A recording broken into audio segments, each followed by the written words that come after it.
최신 경제 이슈와 기본 경제학 지식 그리고 문화까지 함께하는 상큼한 오전.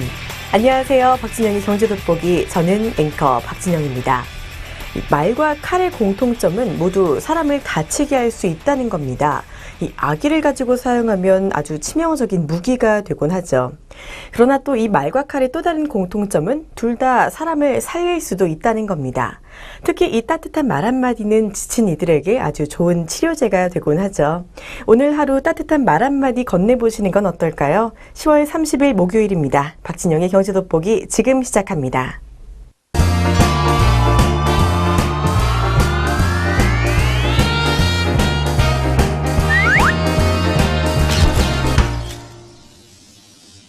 최신 경제 이슈를 빠르고 깊게 들여다보는 시간 동양돋보기입니다.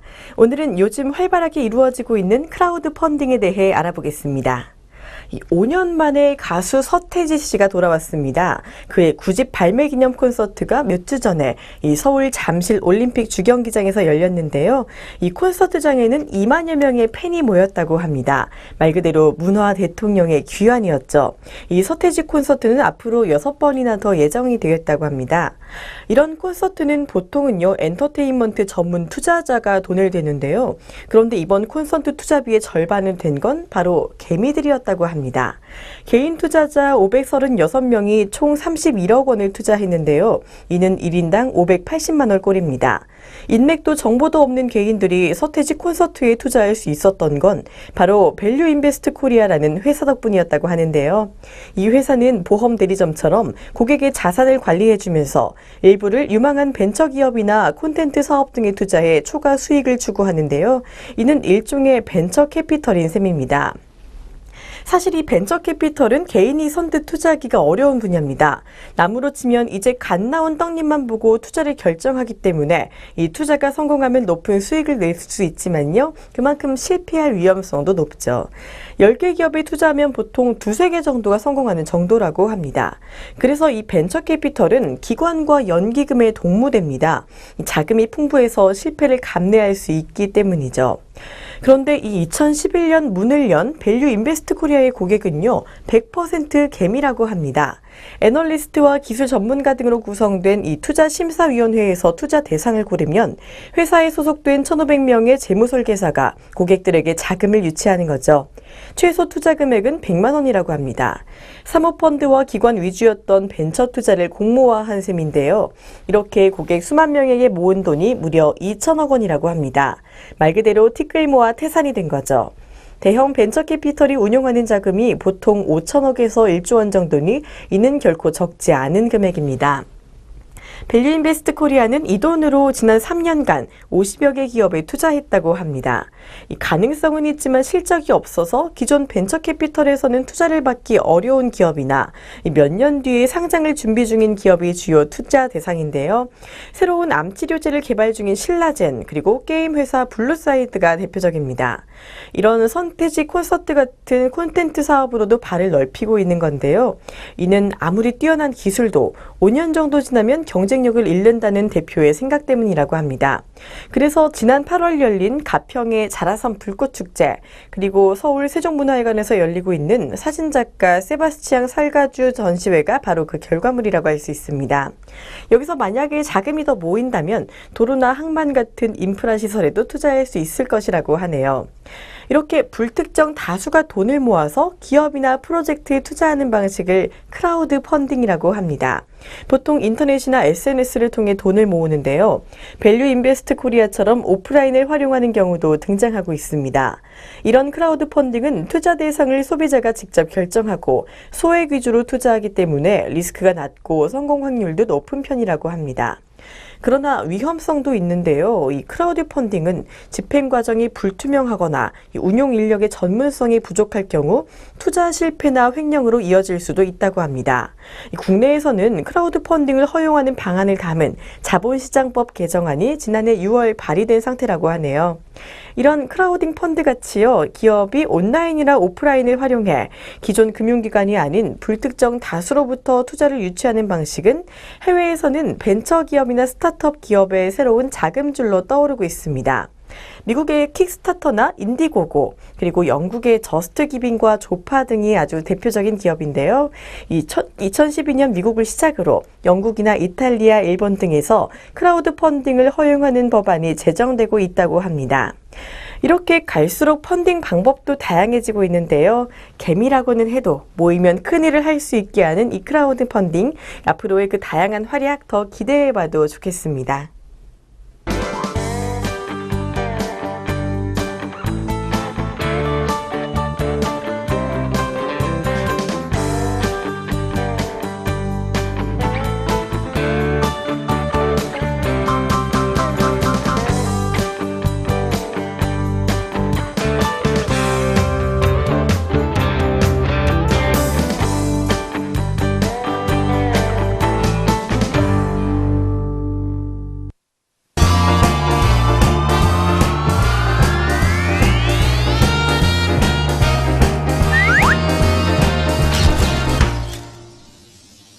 아리송한 단어 확실하게 잡아가는 시간 용어 돋보기입니다. 오늘은 스파게티볼 효과에 대해 알아보겠습니다. 이 경제학 용어가요, 보통은 기본적인 지식을 일컫는 용어들이 많지만 이 경제라는 게 또 다양한 이슈에 예민하게 반응하는 생물 같은 존재라서요. 이 트렌드에 맞춰 다양한 경제 용어가 생겨나고 있습니다. 오늘은 이 트렌드로 인해 새로 생겨난 경제 용어 하나를 소개해 드릴까 하는데요. 이 무역 협정 간 얽힌 문제에 대해 설명하는 용어, 바로 스파게티볼 효과입니다. 이 스파게티볼 효과는 많은 나라와 동시에 자유무역 협정을 체결하면 나라마다 다른 원산지 규정 적용, 이 통관 절차, 표준 등을 확인하는데 시간과 인력이 더 들어서요. 거래 비용 절감이 기대보다 반감하는 현상을 뜻합니다. 이는 FTA를 활용하려는 기업에게 지나친 부담이 때문에요. FTA 활성화에 걸림돌이 될 수 있습니다. 이런 상황을 스파게티 접시 속에 담긴 스파게티 가락들이 서로 복잡하게 얽혀있는 모습과 비슷하다고 해서 스파게티볼 효과 또는 누들볼 효과라고 부르고 있습니다. 자그디시 바그와티 미 컬럼비아대 교수가 이 스파게티볼 효과라는 말을 처음 사용했다고 하네요. 보통 기업은 FTA 체결국에 원재료를 수입하거나 완제품을 수출할 때 이 특혜 관세를 받음으로써 원가를 절감하고 수출 가격 경쟁력을 다시 높일 수가 있습니다. 하지만 이 특혜 관세를 받기 위해서는 FTA를 체결한 상대국이 정한 여러 규정과 절차, 요구 조건을 준수해야만 하는데요. 관세 혜택을 줄 것인지를 결정하는 데 있어서 핵심 기준이 되는 것이 바로 원산지 규정입니다. FTA는 체결국 간에만 관세 혜택을 주는 당사국 간 배타적 협정이기 때문에요. 이 품목별 원산지 결정 기준은 엄격하게 규정이 됩니다. 즉 상대국에서 수출하는 상품 중에 그 나라가 원산지로 인정되는 경우에만 무관세 혹은 저관세 혜택을 주게 되는 것인데요. 문제는 협정에 따라 FTA 체결국마다 서로 다른 원산지 규정이 적용된다는 점에 있습니다. 원산지 결정 기준은 여러 가지가 있는데요. 자국의 원재료를 이용해서 최종 상품을 생산, 가공, 제조하는 국가를 원산지로 인정하는 이 완전 생산 기준을 비롯해서 원재료 또는 부품의 세번, 즉 HS 코드와 최종 상품의 세번이 다를 경우 이 최종 상품을 제조한 국가를 원산지로 인정하는 세번 변경 기준이 있고요. 최종 상품에 대하여 특정 비율 이상의 부가가치를 창출한 국가를 원산지로 인정하는 부가가치 기준, 그리고 최종 상품의 주요 공정이 수행된 국가를 원산지로 인정하는 가공 공정 기준이 있습니다. 각 국가와 체결한 이 FTA의 내용에 따라 서로 다른 원산지 결정 기준이 적용될 경우 기업은 같은 상품을 수출하더라도 어느 국가로 수출하느냐에 따라 원재료 조달이나 생산 방식을 다르게 해야 하는 부담과 애로사항이 생겨나게 되는데요. FTA 체결국이 많아질수록 이런 부담은 또 증가하게 되죠. 원산지 규정을 제대로 이해하지 못하고 수출을 한 경우 FTA에 따른 관세 인하는커녕 면제받은 세금을 반환하는 것은 물론 벌금까지 징수당할 수 있다고 합니다. 이로 인해 FTA 활용도가 떨어지고 여러 가지 문제들이 발생하게 되는 상황을 스파게티볼 효과라고 하는 거죠. 이런 스파게티볼 효과는요, 국가 간 관계뿐 아니라 국내 경제의 관점에서도 사용되는 용어입니다.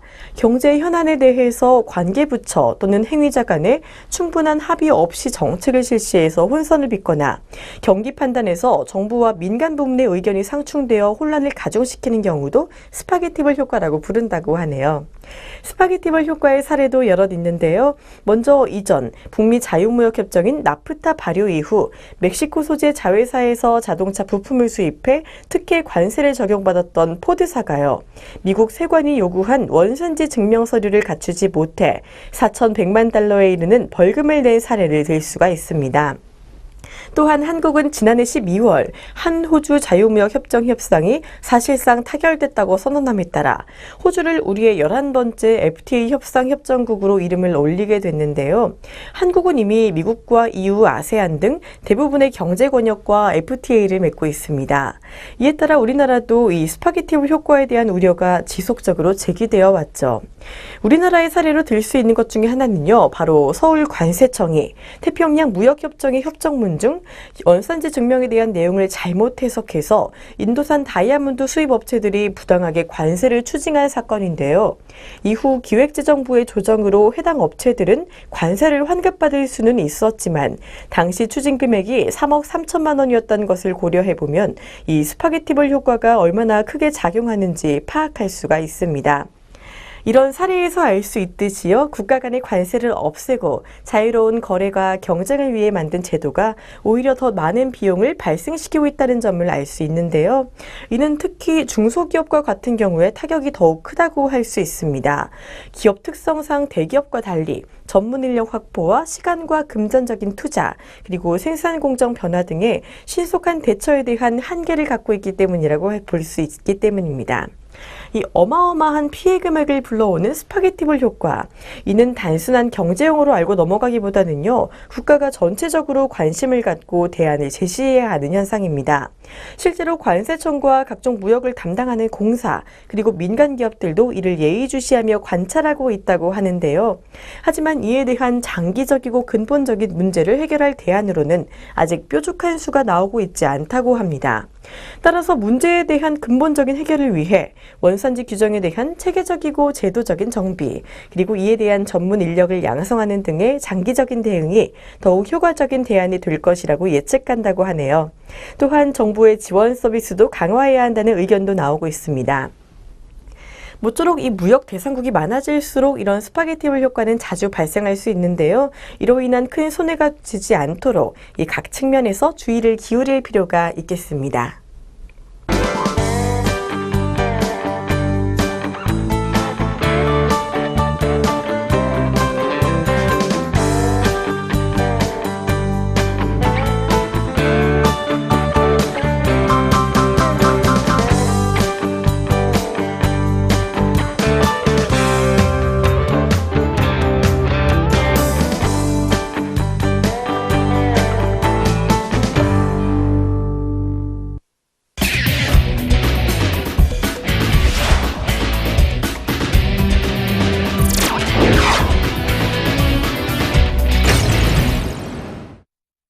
경제의 문화적 재미를 더하다 컬처 앤 이코노미입니다.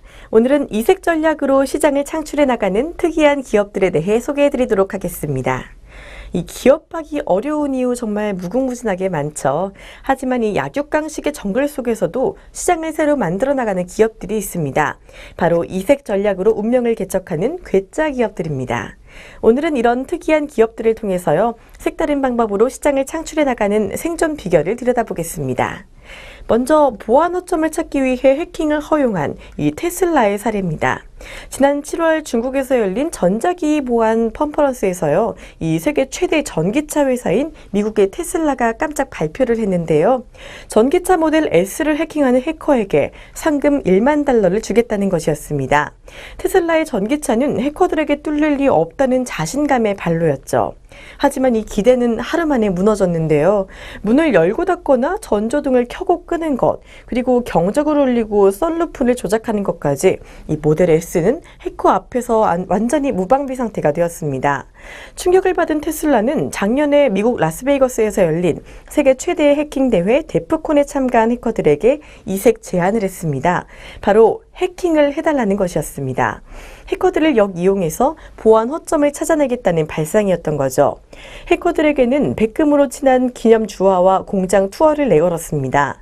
그 이후 테슬라 홈페이지에서는 해커술 수십만 명이 이 버그를 발견했다는 신고가 올라오기 시작했는데요.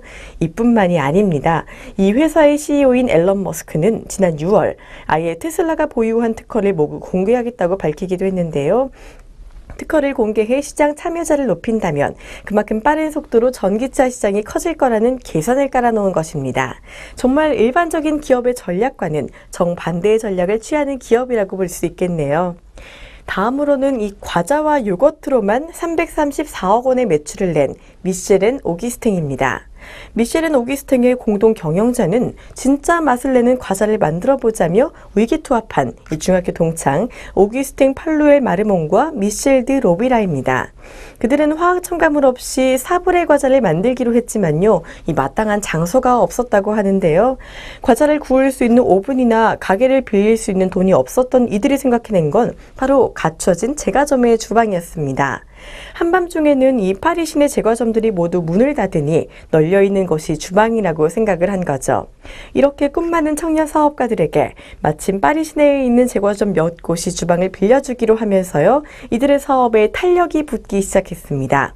이것이 프랑스에서 가장 혁신적인 청년 창업기업으로 뽑히는 과자와 요거트 회사인 미셸 앤 오기스탱의 시작이었습니다. 바삭한 식감의 겉면에 설탕을 뿌려 만드는 이 사브레에는요, 바닐라 향이 필수인데요. 이들은 인공향 대신 마다가스카르산 바닐라를 사용한 진짜 과자를 만들기로 했습니다. 400번의 도전 끝에 제품 만들기에 성공하면서 이들은 재미있는 마케팅에 도전하기로 하는데요. 바로 신사업인 요거트를 알리기 위해 젖소로 직접 분장하고 길거리 홍보를 한 것입니다. 젊은 소비자들을 겨냥해서 제품이나 홈페이지, 프랑스 각지에 숨겨놓은 황금소 찾기 이벤트도 시작했는데요. 이렇게 황금소를 찾은 소비자에게는 도쿄에 차 마시러 가기, 혹은 뉴욕 최고 제빵사 만나러 가기와 같은 이색 선물을 하며 입소문을 탔습니다. 지난해에는 전년 대비 2배 늘어난 2,500만 유로 한화로 약 334억 원의 매출을 올리며 스위스와 중국 등 해외 시장으로 발을 넓히고 있다고 합니다. 미셸 앤 오기스탱은 뉴욕을 포함해 전 세계 500개의 점포 개설을 눈앞에 두고 있다고 하는데요.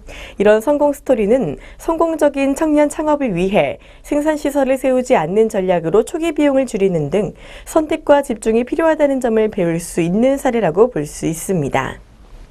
이번에는 우직함으로 승부한 장난감 수출 회사 뷰리입니다. 경쟁 회사들이 앞다투어 해외 기지를 건설하고 자동화에 나설 때 우직하게 수작업과 현지 생산을 고집해서 성공한 기업인데요. 이 프랑스 장난감 회사인 뷰리는요, 53년째 18cm 남짓한 기린 모양의 장난감 소피를 팔고 있는데요. 별다른 광고 없이 프랑스 시장에서 입소문을 타기 시작하다가 2006년부터는 해외 수출길에도 나섰다고 합니다. 이 회사의 주 고객은 생후 6개월 남짓한 아기인데요. 물고 빨 수 있는 생애 첫 장난감을 만들기 위해 1961년 쥐기 편하고 가볍게 디자인한 소피를 만들었습니다. 손에 닿는 것은 무엇이든 입으로 가져가는 이 고객들의 성향을 감안해서 재료는 천연 고무와 식용 색소를 택했다고 하네요. 눈과 코, 입에 이어 기린의 점 모양까지 14단계에 달하는 공정을 모두 수작업으로 한다고 합니다. 경쟁 회사들이 생산비 절감을 위해 중국과 동남아로 공장을 이전했지만 이 뷰리는 프랑스 현지 생산을 고집했습니다. 언젠가는 시장이 열릴 것이라는 판단에서였다는데요. 뷰리의 전략은 이 유아용품 시장이 고급화되면서 맞아들어가기 시작했습니다. 뷰리는 2, 3만 원대의 프리미엄 기린, 치발기를 구입하는 부모들이 늘어나면서 2006년부터는 수출을 시작했는데요. 2008년에는 세계 최대 쇼핑몰인 아마존에서 판매를 시작해 전체 매출의 40%를 해외에서 걷어들이는 수출 회사로 변모하는 데 성공했다고 합니다. 기업을 운영하는 데 정답은 없습니다. 다만 많은 이들이 가는 길이 조금 더 안전해 보이기 때문에 따라가는 경향이 많은 건데요. 조금만 시선을 틀어서 새로운 시도를 하고 혹은 남들의 행보에 흔들리지 않고 자신의 방법을 고집해가는 것. 이런 이색 기업들은요. 무엇이 됐든 자신만의 기업 경영 철학을 가지고 운영한다면 성공에 훨씬 가까워질 수 있음을 보여준 사례가 아니었나 합니다.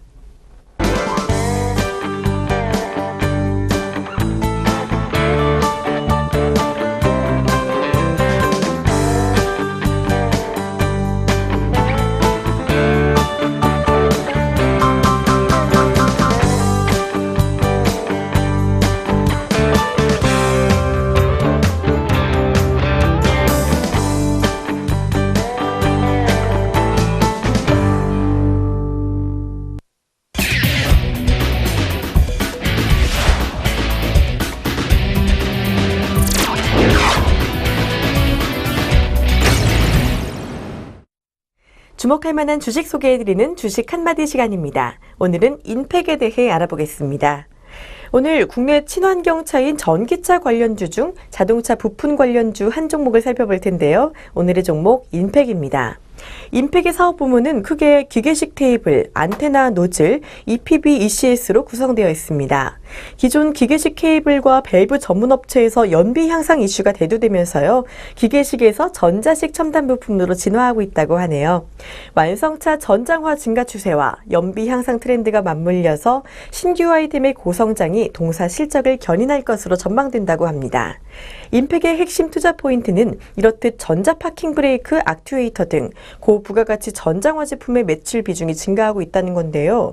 이에 더해 기존 기계식 케이블 밸브 사업부의 신흥국 시장 판매로 완만하지만 견조한 캐시카우 역할이 기대되고요. 또한 스마트카 통신 기능의 확대로 안테나 제조 회사인 자회사 인팩일렉스가 향후 연평균 약 30%의 높은 성장이 예상되고 있다고 합니다. 금년은 원화 강세로 실적이 부진하지만 이 4분기부터 실적 역시 개선될 전망이라고 하네요. 기존 기계식 케이블 컨트롤 밸브의 경우 국내 시장은 완성차의 전장화 진행으로 정체 또는 소폭 하향세가 예상되지만요. 중국과 인도 등 해외 신흥국가의 경우 이 저가형 차량이 대다수기 때문에 기계식 케이블 밸브 시장은 꾸준히 성장할 것으로 예상됩니다. 동사는 해외 현지 법인을 통해 로컬 수주를 도모, 캐시카우 역할을 지속할 수 있을 것으로 보인다고 하네요. 동사의 14년 매출액은 전년 대비 1.2% 오른 2,216억 원, 영업이익은 전년 대비 10.6% 감소한 124억 원, 순이익은 전년 대비 6.1% 증가한 182억 원으로 예상됩니다. 올해 2, 3분기 실적 부진의 가장 큰 원인은 수출 비중이 50%인데 원화 강소 지속에 따른 이익 감소와 현대기아차 파업에 따른 생산 차질에 기인합니다. 그러나 4분기에는 원화 강세의 반전과 현대기아차 생산 증가 그리고 인천 공장 매각 차익으로 실적이 대폭 개선될 전망이라고 하네요. 또한 15년에는 양호한 원달러 환율 또 현대기아차 신차 판매 본격화에 따른 신제품 매출 비중 증가로 실적 턴어라운드가 가능할 것으로 예상됩니다. 15년 동사의 매출액과 영업이익은 각각 전년 대비 10.2%, 16.6% 증가할 것으로 예상된다고 하네요. 이상 인팩에 대해 알아봤습니다.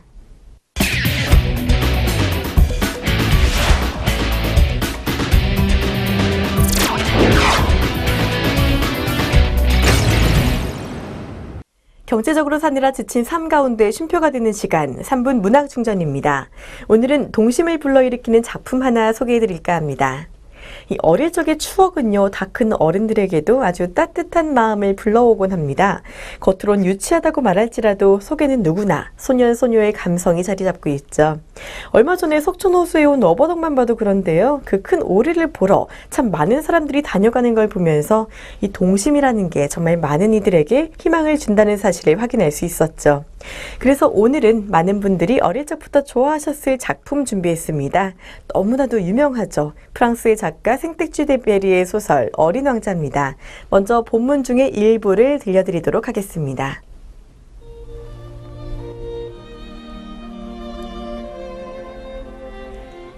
비밀을 가르쳐 줄게. 아주 간단한 거야. 오직 마음으로 보아야 잘 보인다는 거야. 가장 중요한 건 눈에 보이지 않아. 나는 그때 아무것도 이해하지 못했어. 꽃의 말이 아닌 행동을 보고 판단해야 했어. 내게 향기를 전해주고 즐거움을 주었는데 그 꽃을 떠나지 말았어야 했어. 그 허영심 뒤에 가려진 따뜻한 마음을 보았어야 했는데 아, 꽃이란 얼마나 모순된 존재인지 그때 난 꽃을 제대로 사랑하기에는 아직 어렸던 거야. 언제나 같은 시간에 오는 게 좋아. 여우가 말했다. 가령 네가 오후 4시에 온다면 나는 3시부터 행복해질 거야. 4시가 가까워올수록 나는 점점 더 행복해지겠지. 4시에는 흥분해서 안절부절 못할 거야. 그래서 행복이 얼마나 값진 일인가 알게 되겠지. 하지만 네가 아무 때나 오면 몇 시에 마음의 준비를 해야 하는지 모르잖아. 의식이 필요하거든. 사막이 아름다운 것은 그곳 어딘가에 샘을 감추고 있기 때문이야. 어릴 때는 이 책이 그저 귀여운 사파가 그려진 동화책이라고 생각을 했는데요. 커서 다시 읽어보니 정말 문장 하나하나가 철학적인 작품입니다. 가장 중요한 건 눈에 보이지 않아. 사람에게 아름다운 것은 어딘가에 샘을 감추고 있기 때문이야. 이처럼 아주 많이 인용되어서 익숙한 구절도 많이 보이죠. 다시 보면요, 이렇게 어릴 적에 보던 동화책에는 정말 당연한 진리들이 담겨 있는 경우가 많습니다. 어릴 적에는 그런 것들이 아주 당연해서 그냥 넘겼지만요, 이 삶을 살아갈수록 당연한 것은 당연한 게 아니게 되었죠. 행복해지기 위한 가장 기본적인 것, 내가 지금 무엇을 잊고 살아가는지 알고 싶다면요, 가끔 어릴 때 보던 책들을 다시 보는 건 어떨까요? 잠시나마 동심을 떠올리면서 행복해질 수 있을 겁니다.